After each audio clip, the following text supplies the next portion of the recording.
All right, it's time for another episode of the Josh Cast. I published an episode last night that is fictional, which, well, in a way, isn't this all fictional? Really isn't the reality that we perceive just an abstraction, a fiction that we create in our minds to attempt to process that which cannot be explained. But anyway, I tried doing a show in which I play all the characters. It's a sci-fi horror show, and I published it last night. It's called Paraneurotic, Episode 1. And I was thinking, all right, should I post it as a separate podcast, or should I just post it as just on this? And I finally decided to just post it on this one and just make this the just kind of the catch-all. So whenever I have an idea for something, I will just post it here, and then you can listen to it or not. But if you enjoy it, please tell your friends about it so that I can increase my listenership and I can have a happier life. Yes, it's self-serving. Absolutely. So one of the things I mentioned yesterday that I wanted to talk about, that I want to deal with, is how to help the immigration situation. How can I actually help one person? So I did some research, and I found out there's an organization, and I can't remember the name of it, but I would sign up for this and become an advocate for an immigrant child who I think is going through the immigration process. And I guess I'd have to, provided I qualify, I would have to meet with this child once a week. And they said it's a 16-month process. And I looked at that and I thought 16 months, because when I was going into it thinking, you know what, I'm going to take a stand, okay? I'm going to take a stand. What is happening here is wrong, and I want to do something. I want to help. I don't want my children or my children's children to look back at me and say, well, when the time was critical, he did nothing. And then I read that it's a 16-month commitment. And then I said to myself, oh, man, really, I don't need to be in the history books. I can be, maybe people can hate me. Maybe that's okay. Maybe I can go down as I can be one of the masses that did nothing. That's okay. So now I feel awful because that's not okay. It's not okay.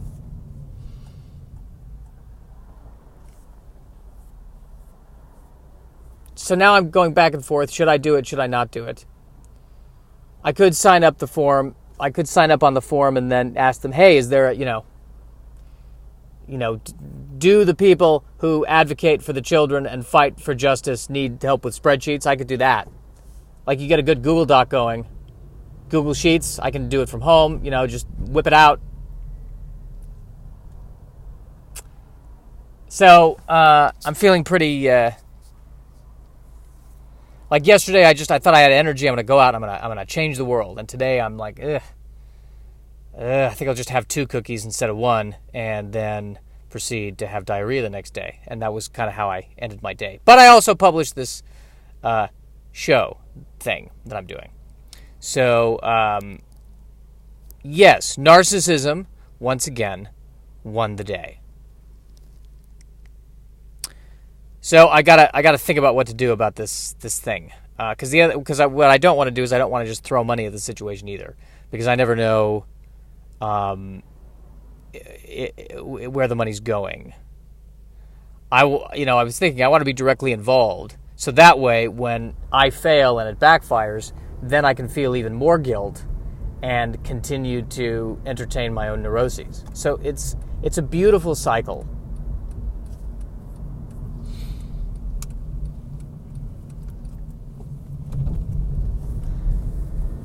Then I'm asking myself, well, if I just publish this podcast last night, should I wait a day? Am I flooding the market with too much quality content? That's the question I have to keep asking myself. That's the terrifying question right there.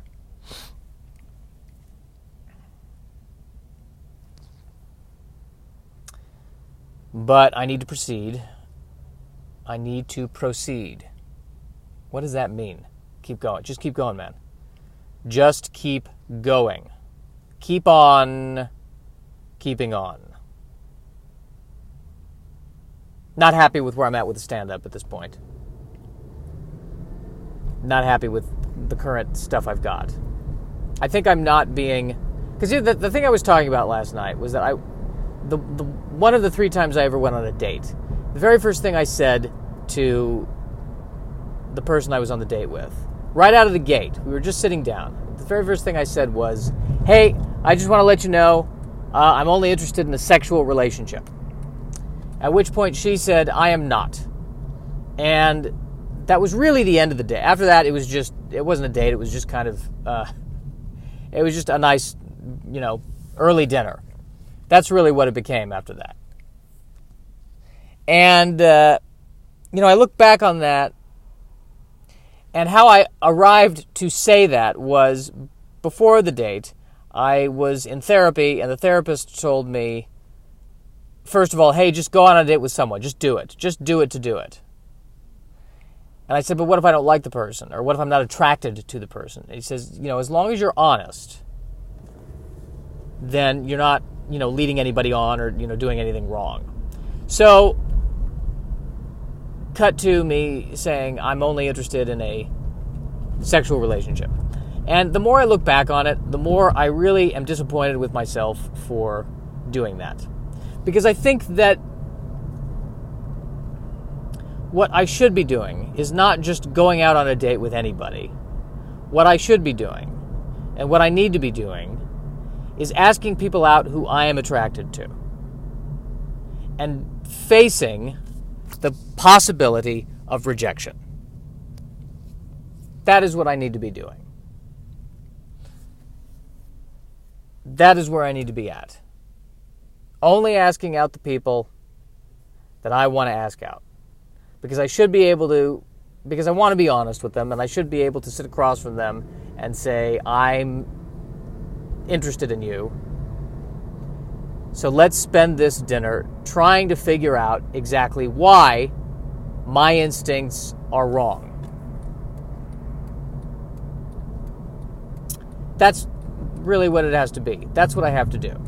I think the big takeaway that I'm getting from the universe, from what the universe is telling me, and by the universe I mean other people I'm talking to, is I need to take more risks. And that's one of them risks.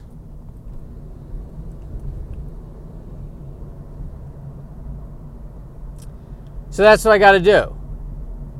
So maybe that's the challenge I will lay down to myself. The next time I run into somebody who I'm attracted to, I will ask them out. I can't believe I am making that promise on this podcast. I fully reserve the right to break that promise. I fully reserve the right to do that.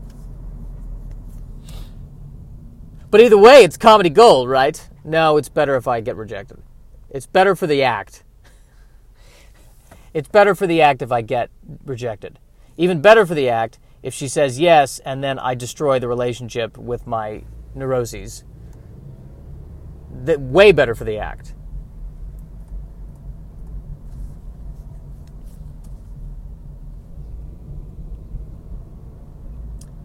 Way better for the act. So now what do I talk about? Now what do I discuss? I'm driving by these apartments that are these quintessential Hollywood-looking apartments, where the name of the apartment is written in this cursive, Magnolia Gardens. It's written in cursive on the side of the apartment. As if the person who designed the apartment building signed it himself and said, this is a work of art. This is a work of art. This apartment building that has a wall heater that will heat the area 3 feet around the wall heater is a work of art, and I am signing it.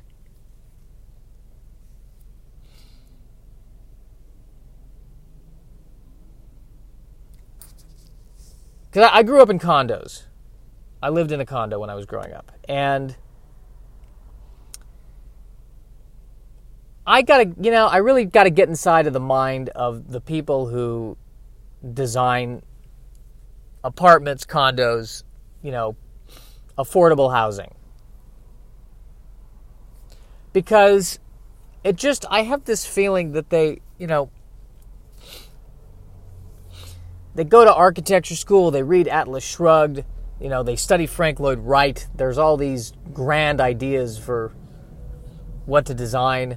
And then when I look at the design, the design looks like the end result of somebody going into a situation with all those dreams and then just getting beaten by budget, bosses, limitations. And then what you get is a condo that looks like every other condo, except it's got a forest green trim. And that was that was the result of the architect in the office going, at least give me the forest green trim. At least give me that. Let me paint with forest green. You've taken everything else from me.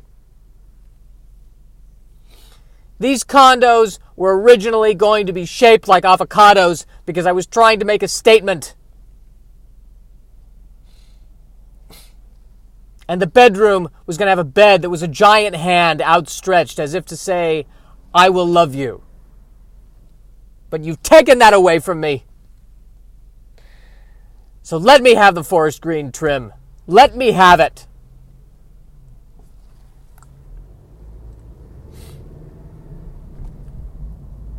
Condominiums, ladies and gentlemen. Condominiums, condominiums, condominiums, yeah. I think I took that ba-da-da-da-da-da-da-da-da-da-da-da-da. Condominiums, condominiums, condominiums, yeah. I smell a new single.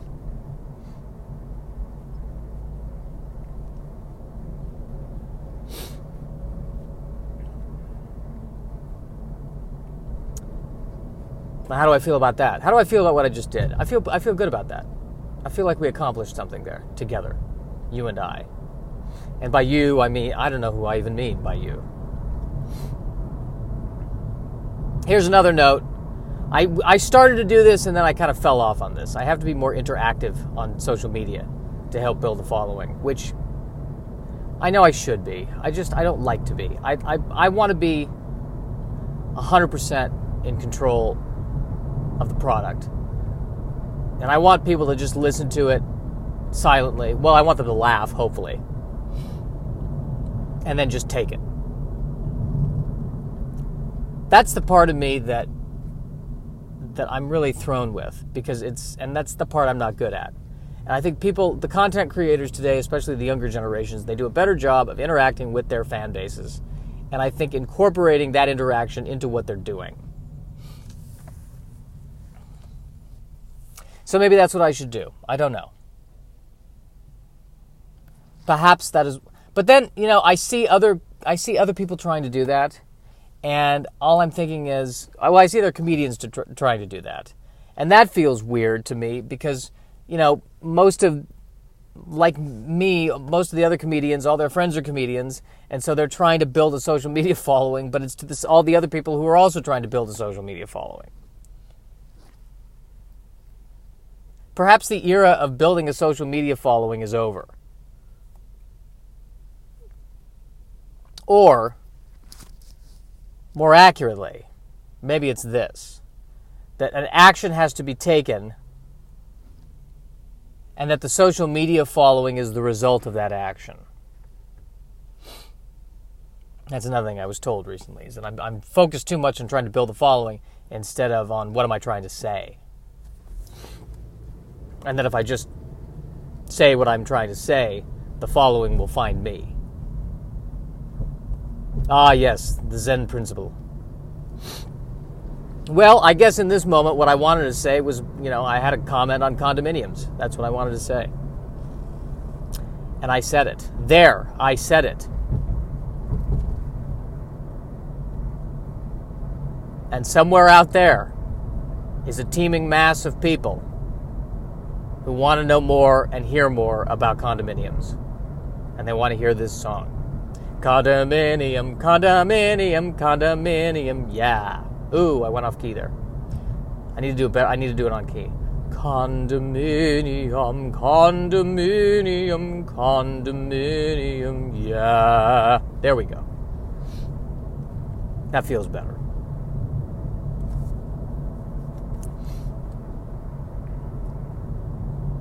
I seem to have a nasal drip this morning. I seem to have it every morning. I need to dust my apartment. And by apartment, I mean my box. Stomach's still off. It's still off from what I ate yesterday. I was so good all day yesterday. Well, not all day. I did have a croissant in the morning. But other than that, I was good all day. Well, and then I had fried chicken. I mean, it was breaded. It was lightly breaded. It wasn't, I don't know that it was fried. It was good chicken, though, I gotta say. Chicken katsu. Yeah, it was fried. All right. So yesterday was a fail on diet. Yesterday was a fail. Total fail. Total fail.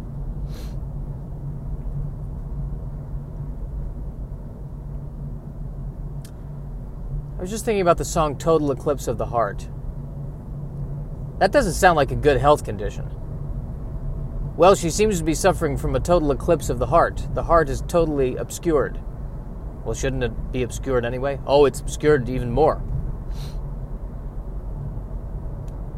A giant planetary body has gotten in the way of us and the heart. Total eclipse. Not even a partial eclipse. In fact, to look at it, you gotta, puncture a hole in a piece of paper and then put it over another piece of paper. You don't look directly into the heart. It's too intense, but I thought it was eclipsed. Well, you know what I mean.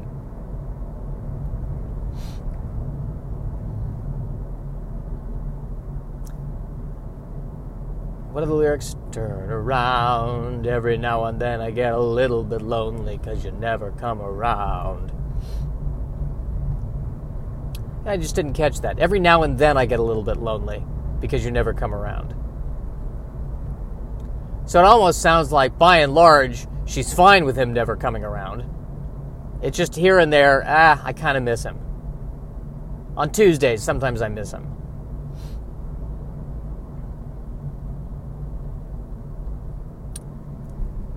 Every now and then I fall apart. Okay, so she's only falling apart every now and then. That sounds manageable. Then it changes. And I need you more tonight. And I need you more than ever. And if you'll only hold me tight, we'll be holding on forever. And then the person she's singing that to says, I only want a sexual relationship. And we've brought it full circle, ladies and gentlemen. We've brought it full circle.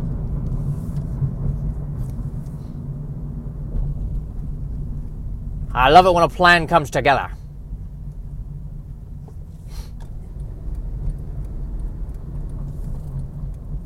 Don't you love it when a plan comes together? Don't you love it? Don't you enjoy it? Don't you find that delightful? Well, listen, thank you for listening. For those of you who are listening, if anyone is listening, I don't even know. I mean, the 5 people who are listening might be bots for all I know. But if you're a bot, hey, thanks for listening. Please check out that last episode I just published, Paraneurotic, episode 1. And if you think that or this is funny, please share this podcast. Tell 5 friends. But actually talk to them. Don't just share it. Actually discuss it with them.